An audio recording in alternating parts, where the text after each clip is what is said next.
The red light at Fairfax and 3rd was a cosmic joke. It was 10:47 p.m. and the intersection felt like a holding cell for everyone who had failed to be somewhere better by now. I was in my silver BMW, the one I bought because my father said it was a sensible investment in my image, idling next to a 7-Eleven that glowed like a radioactive tangerine. The air conditioning was broken, ironic for a luxury car, so my windows were down. The night air was heavy and wet. I was tapping my fingers against the roof, a nervous tic I'd developed 3 months ago, when my life started feeling like a suit that didn't fit anymore. I felt frantic, I felt unmoored, I felt like if I didn't keep tapping a rhythm, I might just dissolve into the leather seat. Then I noticed the sedan in the lane next to me. It was nondescript. A Honda, maybe? I couldn't tell. But I saw you. You were gripping the steering wheel like it was the only thing keeping you from falling off the face of the earth. Your knuckles were white. You looked exhausted, not sleepy, but soul-tired. You looked exactly how I felt inside. I felt a pull, a magnetic shift in the humid air. I turned my head. You were staring at a bumper sticker in front of you, lips pressed in a thin line.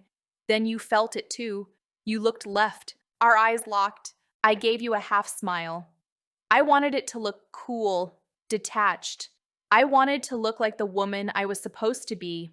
Unbothered, successful, just passing through. But really, it was a plea. It was a signal flare. I am losing my mind at this intersection, the smile said. You didn't smile back immediately. You just looked at me. And in that silence, the timeline snapped. I didn't see a stranger in a Honda anymore. I saw the only person who had ever really seen me. The light stayed red. The universe held its breath. And in the 30 seconds before green, I built a cathedral. In my head, I didn't turn away. I leaned out the window. I have a theory, I said, my voice shaking a little. This light is actually a social experiment. If we wait long enough, we get a prize. You blinked, surprised, then a grin broke across your face. It changed your whole demeanor. You looked kind. I hope the prize is coffee, you said, because I'm running on fumes. I know a place, I said. And just like that, the BMW and the sedan were parked side by side. We sat on the curb of the 7-Eleven. I told you I was an architect, which was true, but I also told you I hated it, which I'd never told anyone. You told me about your job, about the burnout. You made me laugh, a real, ugly, chest-heaving laugh that I hadn't felt in years. Fast forward, the montage began. We bought that Craftsman on Elm Street. God, it was a wreck. The porch listed to the left, just like my father's patience. Standing on the overgrown lawn, you looked panicked. We can fix it, I promised, grabbing your hand. You're handy. I'm visionary. It's perfect. We got the dog, a terrier thing with an underbite. You wanted to name him Killer. I insisted on Barnaby. Barnaby slept on your side of the bed, drooling on your pillow, and you pretended to be annoyed, but I saw you sneaking him treats when you thought I wasn't looking. Then the wedding, I wore the white silk dress. I felt beautiful, but I also felt like a fraud. Then I saw you at the altar. You were sweating. You looked terrified, and looking at you, I felt calm. You grounded me. My mother was in the front row, wearing that hat that looked like a poisonous orchid. She was judging the venue, the flowers, and most of all you. He's a bit rough around the edges, she'd whispered to me earlier. He's the only real thing in my life, Mother, I'd snapped. At the reception, I watched the test. She offered you a Kalamata olive. I knew you hated them. On our 3rd date, you told me they tasted like batteries soaked in tears.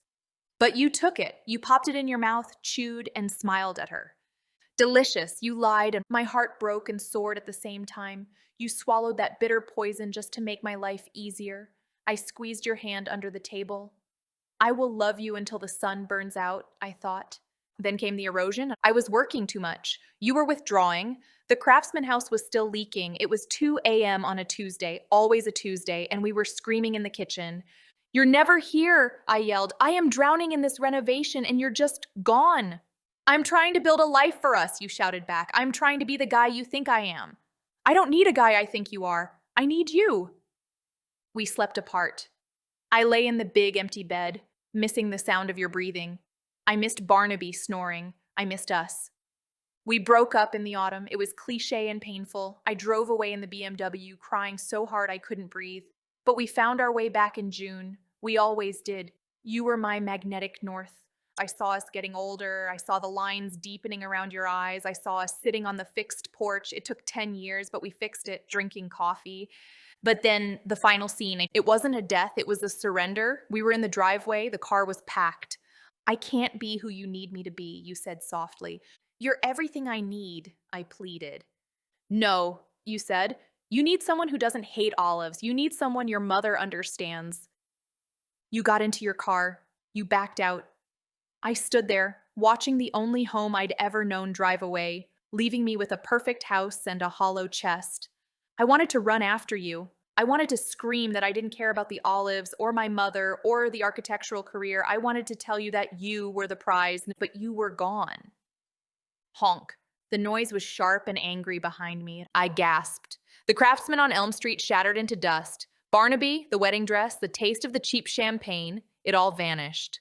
I was back at Fairfax in Third. The air was still humid. The 7-Eleven was still buzzing. The light was green. It was a cruel, vibrant green. It demanded I move.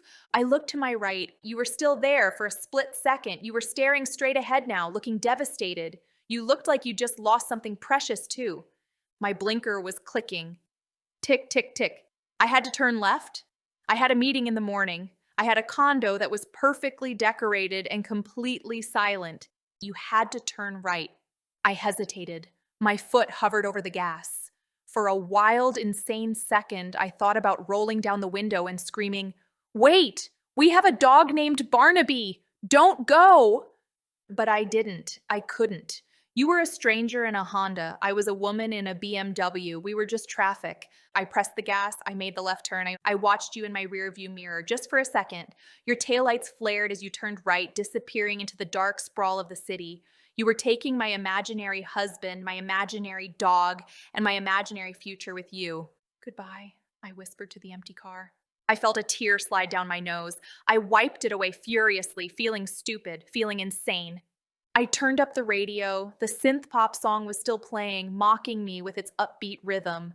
I drove toward a house that wasn't on Elm Street, toward a life that felt a little less colorful than it had 30 seconds ago. I wondered if you felt it, that static charge, that moment where we lived a whole life in the space of a heartbeat. Probably not. You were probably just annoyed by the red light. You were probably just looking at my car. Green means go, I said to myself, my voice sounding small in the quiet cabin. But part of me was still back at the intersection, sitting in the passenger seat of your sedan, eating stale pretzels and laughing at the absurdity of it all. Just a typical Tuesday.